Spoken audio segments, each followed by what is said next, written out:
Hi everyone, কি অবস্থা? আশা করি সবাই ভালো আছেন। It's me again with another video. আমি আছি নামুল ইসলাম, আপনারা দেখছেন নামুল টেক টিপস।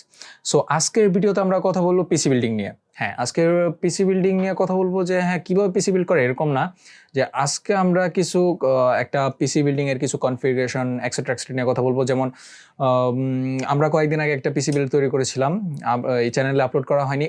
ওই ভিডিওটি এখন আপলোড করা হবে। আমার এই পিসি বিল্ডিং তৈরি করতে প্রায় খরচ হয়েছিল প্রায় অ্যারাউন্ড 1 লাখ টাকার মতো।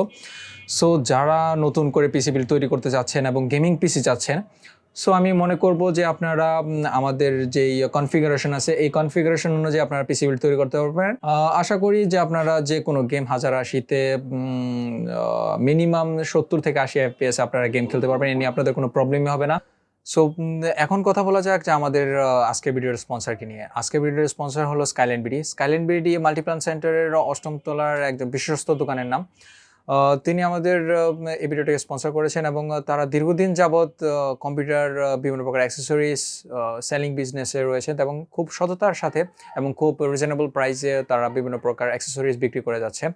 সো যারা নতুন কোনো পিসি বিল্ডিং বা নতুন কম্পিউটার অ্যাক্সেসরিজ কেনার জন্য প্ল্যান করছেন, তারা আমি অবশ্যই রিকমেন্ড করবো যে স্কাইল্যান্ড বিডি থেকে তাদের ফেসবুক পেজ এবং তাদের যে ওয়েবসাইট আছে তাদের ঘুরে আসার জন্য।